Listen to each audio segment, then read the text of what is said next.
Billie, thanks for coming on the show.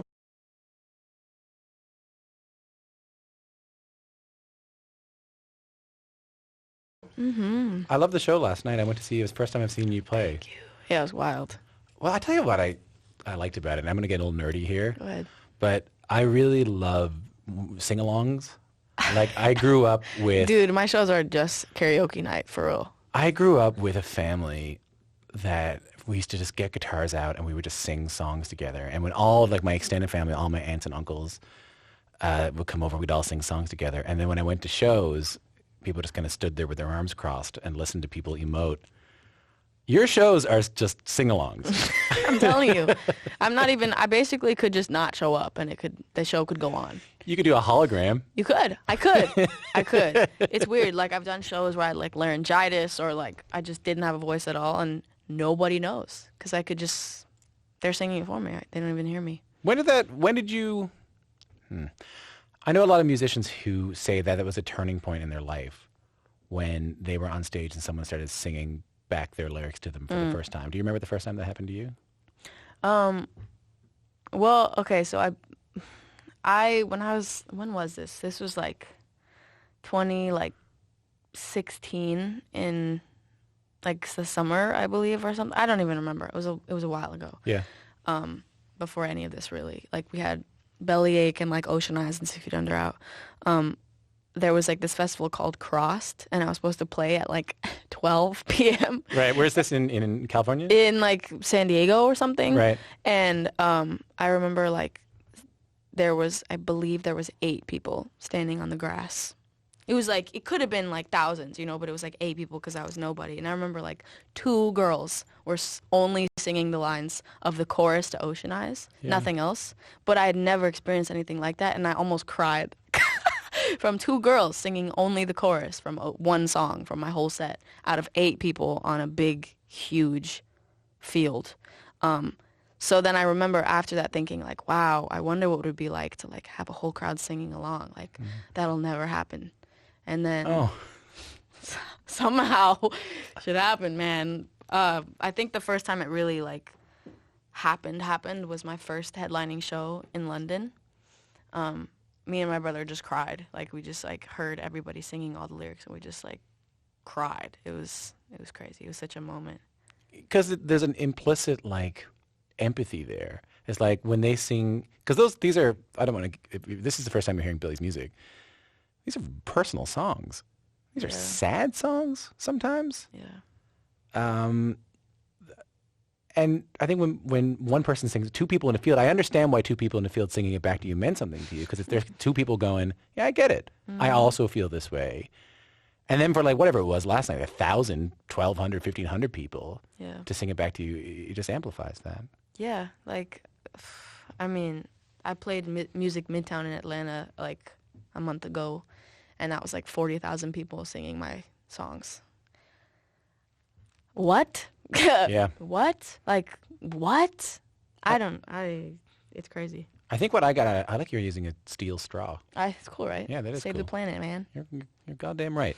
I think what I got out of last night was not just that it was a big sing-along, but that the distinction between performer and fan is kind of blurred with you. Am I right about that? Mm-hmm.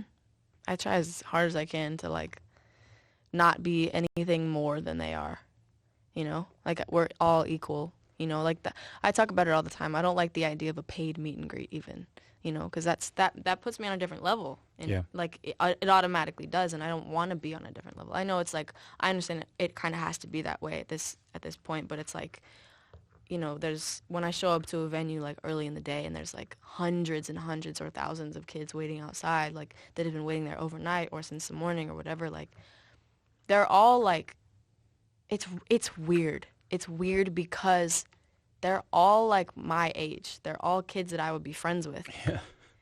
And so I remember I was in New York for Fashion Week and I did this like interview with like an audience kind of, and it was just like them basically. And it was weird because it was almost like I went to go hang out with my friends in a room, but instead of hanging out with them, I just sat across the room from them and got interviewed. And I was sitting there thinking like, this is wrong. Why are you talking to me? Yeah. We're supposed to be just hanging out. Yeah. Like, but it's like a beautiful thing because I go to my shows and it's just like, oh yes, I get to see my friends again. You know, I get to like have a moment with them and connect with them, and like, I don't know, I just want it to be an experience. I don't want it to be like, oh, I'm going to see a show. I want it to be like, I'm in the show. Like I don't know, I'm part of it or whatever. I'll tell you this. I hear a lot of artists say stuff like that to me. They'll be like, you know, man, me and my fans, we're all as one. We're not, you know, I'm not singing Everybody to them. says that. Nobody means it. I have yet to experience it. I want to be clear about this, that I was texting our producer Mitch last night during the show just going, this is just a big sing-along. I have actually never seen the distinction between fan and performer blurred as much as I did. And that goes creatively too. Like one of your videos, if not your most recent video, that came from a drawing by a fan, like another person, right? It did. What's the story there? I was in, I don't know where it was. Apparently, the girl who drew that drawing said it was in Montreal, but I literally don't even remember where I was given that drawing. I just remember Someone handed it to you? like a security guard, somebody that somebody had given to somebody, and it was somehow got to me. It was meant for me, but somehow it got to me. I don't know why I'm saying somehow so many times. That's all right. We're going to cut him out. It got to me, and it was just this drawing, just a drawing of me, and my eyes were black, and they were like leaking black ink or whatever, and I just immediately, my brain just was like, you know, as my brain does when I see anything almost, but especially with that one. And I just like, I remember like telling everybody on my team exactly the idea I had. I came up with like a whole video idea. Like I wanted to be wearing this, and I wanted to look like this, and I want to, you know, da da da da, and that was from a fan drawing. Like, and since then, I've actually been given multiple drawings by them that have spurred other ideas. And like from now on, I think I'm just gonna like make sure to give as much credit as I can, because I literally owe that whole video to that girl that drew that picture. And Have you heard from her? she just DM'd me like, and was like, "That's my drawing." When did she DM you? A couple days ago. Oh, yeah? She did, and I was like, dude. I think I just said thank you. I was just like, thank you for this drawing. Like, because people don't realize, like, your art makes art, you know? Like, it just, it can hit people, and you don't know when or where or who or how. But, you know, if you don't ever put it out there, then nobody can be hit by it, and then nobody can be, you know, nobody can create something out of it. And I think it's, like, important to just get it out there, so... Because there's going to be somebody that gets something from it, you know? Even if everybody hates what you're doing, if one person likes it, you're creating art in that person's brain. Well, if those two people in a field too, you know? If those two people in a field of 8 people likes my song, I'm good. Who do you look to for guidance in these things? I don't mean necessarily advice, like someone you can call, but is there someone whose career you look at and go, I'm going to take a little bit of that? Like, that seems like a nice way to do things. Sheesh. I only ask because nothing seems like an accident. Really? You like in that you seem like you know exactly what you want to do, and I know For that sure. that often comes with looking at what mistakes other people have made, and also That's the main thing. That's kind of the only thing, because there isn't really a career that I necessarily want that I've seen. Also because you can't. There's no way to know what to do when you get this kind of thing. Like you can't be prepared for this. You don't know how to deal with it. It's impossible to know at all.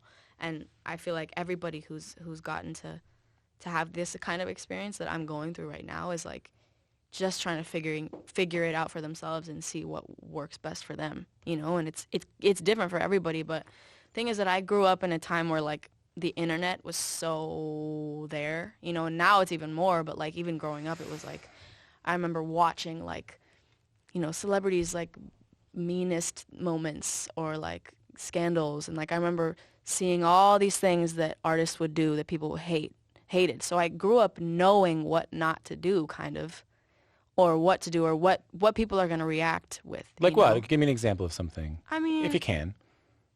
I mean, the thing is that there's a lot of, I mean, it's weird because people will take anything you do and turn it negative no matter what. Yeah.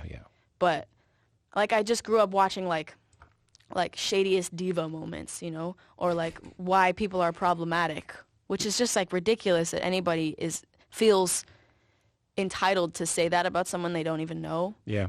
Like, I don't know how you can put yourself in that mindset ever. But I don't know. I think I've learned more from people doing from bad things than the good, you know. But I have no idea what I'm doing. I just know what I want, and I'm trying to get there in the best way as I can, I guess. I don't mean to ask you the old guy wearing a cardigan question here. Like, I don't mean to get out my cane and be like, well, but you have to deal with social media in a way that people who were 16, maybe just before you, didn't have to deal with it, like the last generation of artists. I mean, I think about people in high school and what they had to deal with that I didn't have to deal with. Yeah. How do you find it? How do you find trying to balance a social media presence where it feels like you have to give so much of yourself, you're required to give so much of yourself? It's a weird thing, dude. Like, I grew up around it, so it's more normal to me than I think it is for people that grew up in a different generation. But I don't know. I think what's cooler to me is when people are more mysterious. You know, you don't go out to a party and see Frank Ocean there. I was just about to say Frank Ocean. Yeah. You know, you don't look at Instagram and Frank Ocean's like live streaming and talking about his day. And the people that I used to think were really dope because they were like really mystique and kind of mysterious, like then they started being super. They just shared everything, and don't. You know, I think people feel like they have to share everything. But how do you have that connection with the fans that we were just talking about earlier? Like, is there a balance there? There has to be. Yeah. And it's really hard to. I mean, I kind of wish I was more mystique anyway, but growing up, it's like it's hard not to share everything because everybody else is sharing everything. And there are so many things that like nobody knows about my life at all. Like, you know, obviously people think they know you no matter what if you have an online presence. Or if you're in the public eye at all, people think they know you even if you don't have an online presence. But, you know, there are like thousands of things that nobody knows at all about me that I keep to myself because not everything needs to be known by everybody. But I don't know. I just think the artists that have been the most interesting and like impressive to me have been the people that just kind of keep to themselves but still are as artistic as they are. But it is like I really try to have a connection with all of the accounts, and like I don't like calling them fans because that's not what they are. They're just like my people, you know. They're like I don't even know what to call them. They're just my people, whatever, my family, whatever. These are just words we put on things. I get it. Yeah. But I don't know. I try to like DM them as much as possible and comment on their stuff and like all their posts and like, cause they're the reason I'm here. Like they lift me up, you know. See, they'll go after people that say some bad stuff, you know? Yeah. Yeah. I'm nervous. Just be careful. Yeah. Just don't pronounce my name wrong because they will get on you for that. People say Irish? They say Elish, Ailish. I heard an Elish one today. Elish. I saw Elish in an interview today and I went, oh my God, am I wrong? And then I had to look it up. Everybody's wrong. But I never even say anything. When somebody says my name wrong, I'm just like, because I know fans will go in on them, man. But by the way, I'm mysterious is what I say when I just don't get invited to parties and I go, no, it's not that I didn't get invited. I'm just Frank Ocean. I feel like you've been really generous talking about your relationship with social media and all that stuff. And I feel like you get asked about that a lot. Social media's ass. It's trash, man. It's what? It's ass. But I feel like it's also good for you. Social media? Instagram is social media. Reddit is social media. Like, dude, the internet is the worst.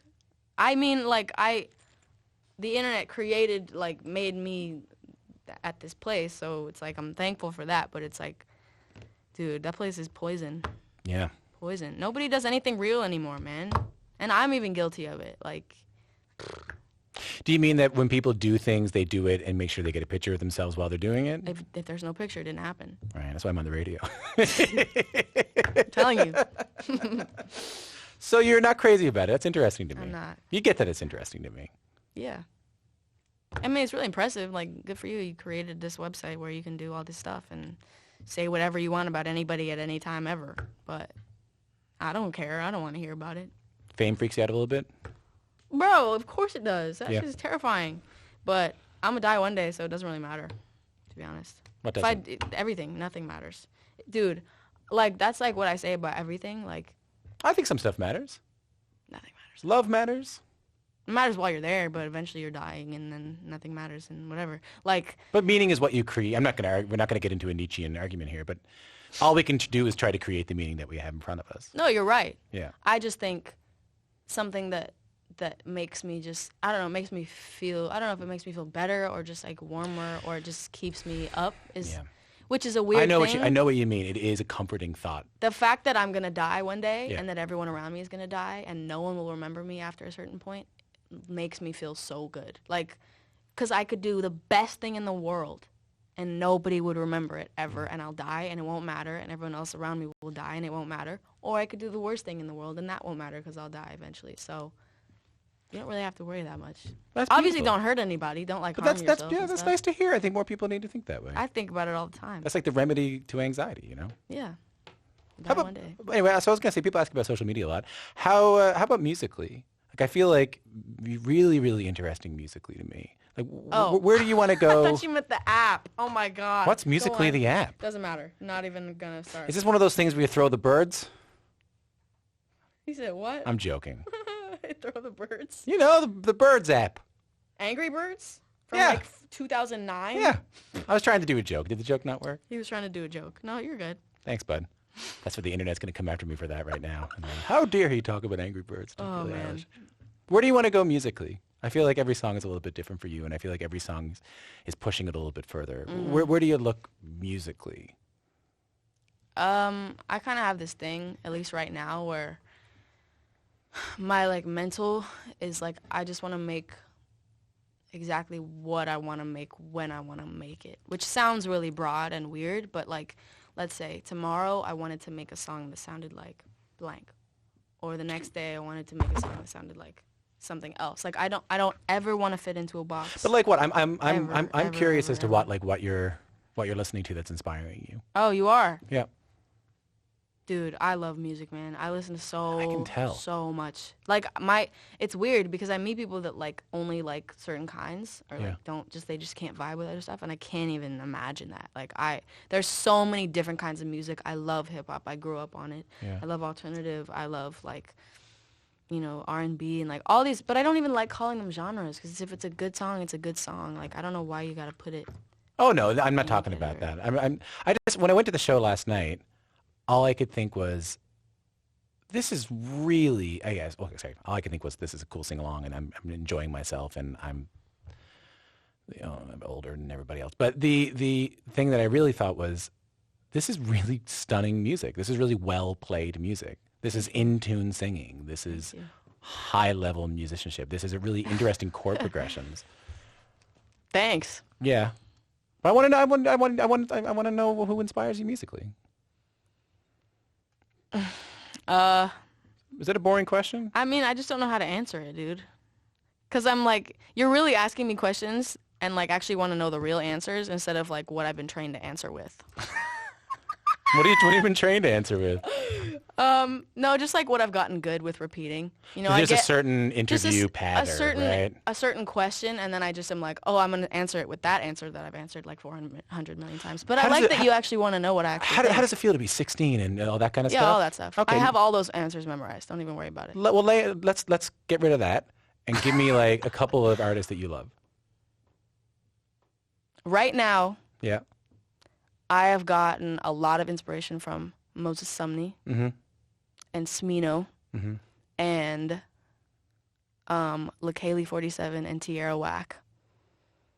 And growing up, it was like Tyler, the Creator, and like the Beatles. The And, Beatles? Yeah, Avril Lavigne and My Chemical Romance. Avril Lavigne, Canadian, by the way. Is she? Oh yeah, she is. Yeah. Yeah. Where's she from? She from Smithers or something? Napanee, Smithers. Ontario. Do you like Yeah. Avril Lavigne? Dude, complicated, fire.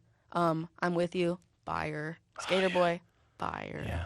Like, I just grew up on so many different things, like Green Day, My Chemical Romance, and I had all the phases, you know, like, and then I was like The Strokes and Red Hot Chili Peppers and Arctic Monkeys, and then it was like Tyler and Earl Sweatshirt and Odd Future and Childish Gambino and Waka Flocka, and then Chief Keef, you know, some weird stuff. But it's like that's what I'm saying is it ranges. Like I got so much of my inspiration overall in my life from the Beatles and how they wrote music and like just their way of writing.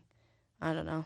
I think something changed when Napster came around. So like I was 13 when Napster came around. You know about Napster? No. So Napster was the first way we could download music. The first time you didn't have to buy CDs. Napster. Yeah. So it was this program where you could I could type in the Beatles and like the Beatles Norwegian Wood and I'd be able to press it and it would download, right? Did you have to buy it? No, it was it was pirated. It was pirated music. Dope. It was before, the guys who invested in Facebook, that was their first entity. And it like disrupted the music industry. Up until then, it was only, right? It was up until then, it was only CDs, tapes, vinyl, right? And I remember like 10 years on going, this is going to change everything because I don't need to go into a store and look under a genre anymore. Yeah. I don't need to look under. I like country music a lot and I like folk music a lot. So I would just kind of go right to if you couldn't tell. So I would just go to the folk music section and be like, oh, bluegrass music. Okay, right on. This is what I like. Yeah. And I said, man, I can't imagine what it's going to be like to come up at a time where genre really means nothing. And what I'm really getting is this is what this is. Wow. Actually hearing that, like, it makes me really grateful for like growing up in this time. Yeah. Because I hate the idea of genres. I hate it so much, dude. Like, that makes me want to die, that Napster. No, I mean, like, the not Napster. Like, before Napster is what I'm saying. Napster. There was something cool about it because I think that you were so excited to have a piece of music that you would listen to it a lot because you couldn't get anything at any time you wanted. So that was interesting. So I think you're like a product of the post-genre world we're living in. I mean, SoundCloud really changed it for me because SoundCloud is like anyone can upload, so it's not like an artist really. Yeah. Like, because that's really where I got into music, like not just what's popular or who's popular, you know. I would just like, I've always been like since like 2014, I think I've just like, I just dive into SoundCloud and find stuff that has like 200 plays, you know, that nobody even has liked yet. But there's some really cool stuff because you don't have to pay, or you didn't have to pay, and you didn't have to like be an artist really. You didn't have to do anything really. You could just make your stuff and upload it. Boom. You've been really gracious. Thanks a lot for talking to me. Of course. I want to close off with a question, and you might already have an answer to this, but I hope not. I hope like you get an opportunity to like do this sometimes, to go like, wow. What is that? So this is like oh yeah, wow, right. This is an old-fashioned, old-timey camera. Oh. So how about this?